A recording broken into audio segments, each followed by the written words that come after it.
ही पूछने का काम किया है। हर किसी को खुशी देने का प्रयास रहता है, और वो खुशी सिर्फ टेम्पररी नहीं कि कोई उदास है तो कोई भक्त जाके उनको हंसी मजाक के लिए चुटकुले नहीं सुना के आ जाते।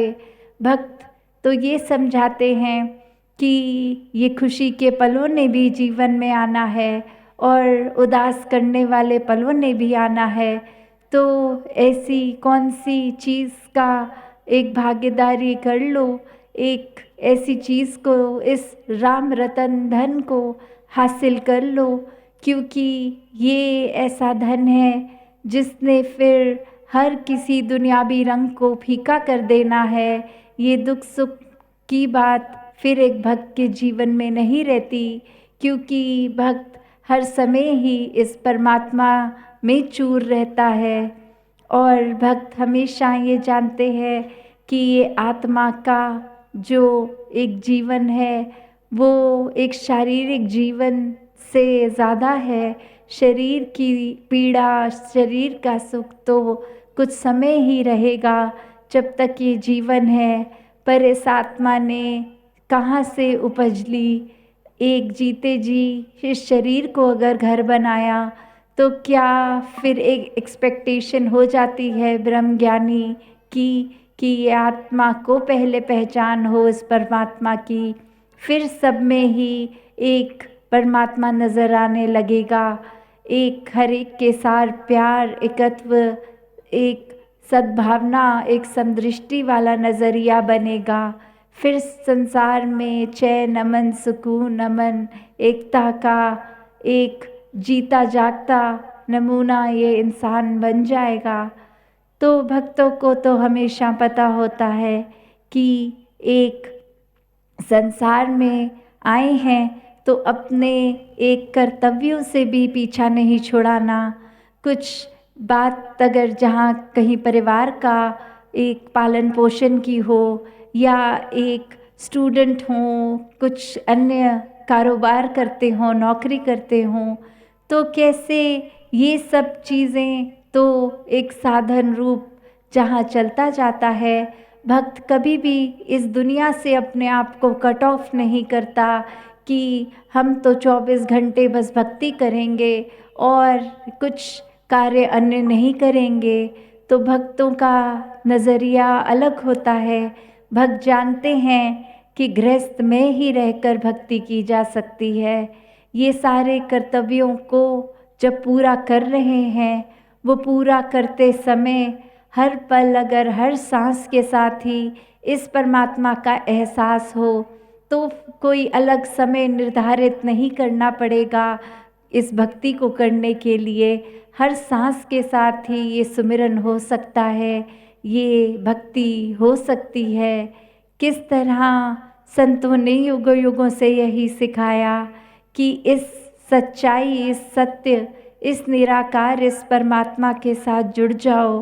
ताकि फिर और चीज़ें जो अपना प्रभाव छोड़ती हैं वो प्रभाव तो बस एक पल अगर छोड़ा भी तो अगले पल वो प्रभाव उतर जाते हैं। ये भक्ति का पक्का रंग जिस पे चढ़ता है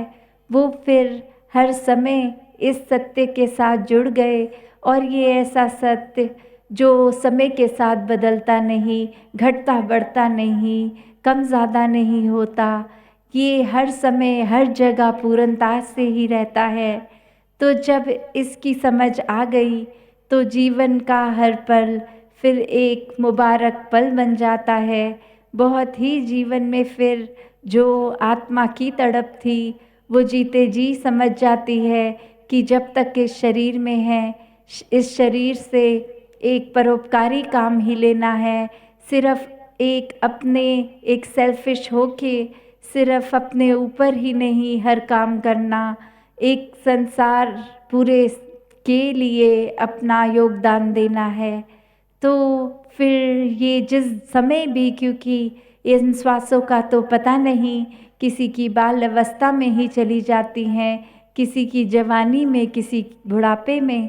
तो ये कार्य टालना नहीं है कि कब प्रभु परमात्मा की पहचान जिस समय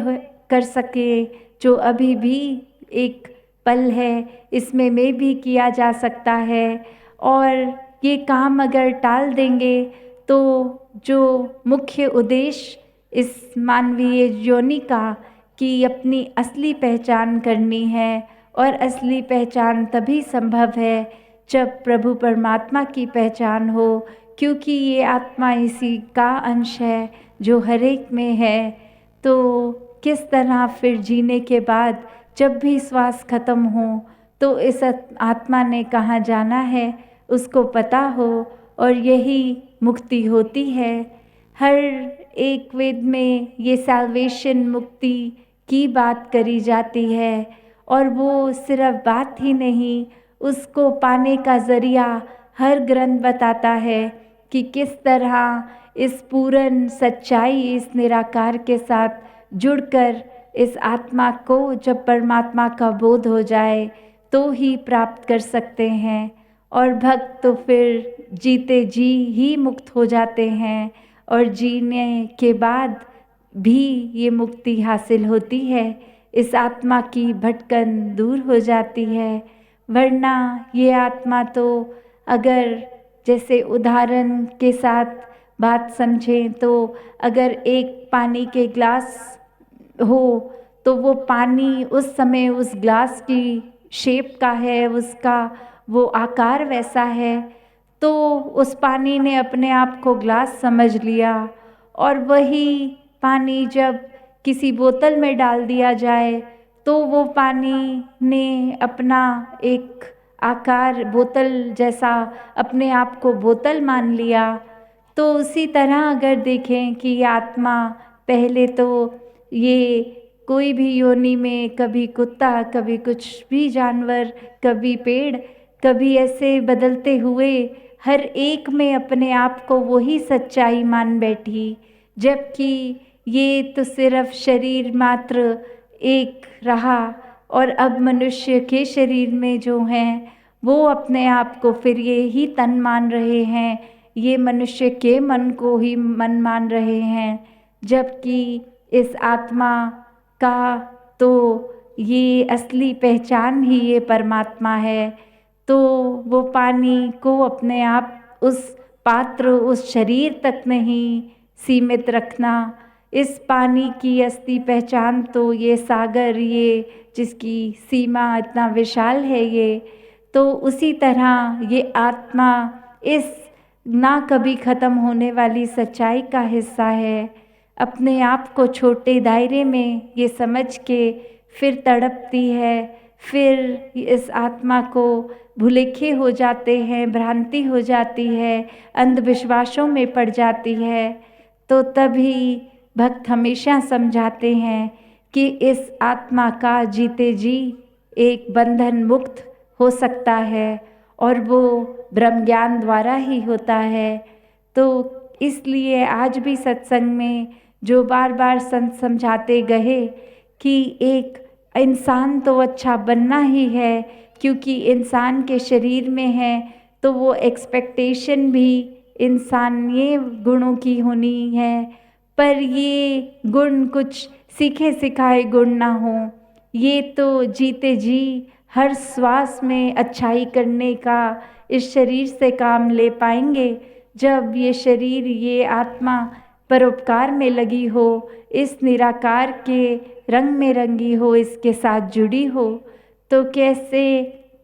अपने जीवन में हर समय वो आनंद की अवस्था प्राप्त करनी संभव हो जाती है, जब मन से हर समय इस दातार का सुमिरन चल रहा हो, दिल इसी के साथ, इसी के एहसास में टिका हो। ये इच्छा हर समय कि ज़्यादा से ज़्यादा सत्संग मिल पाए, संतों के वचनों को सुना जाए, वो बात जो भी सत्संग में सीखी उसको अपने जीवन में लागू करके इस निराकार के साथ जुड़ा जाए, और सेवा फिर हर समय की बन जाती है। जब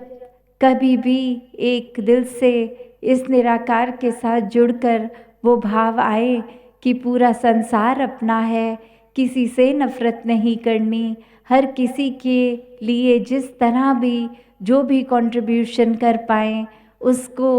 एक समर्पित भाव से कि दिल इस दातार पे ही आधारित कि मैं करने वाला अब हट गया, जो कर रहा है दातार है। सिर्फ एक साधन अगर मेरा शरीर बना तो इसमें कोई अहंकार की बात नहीं, ये तो एक समर्पित मन की कुछ ना करने का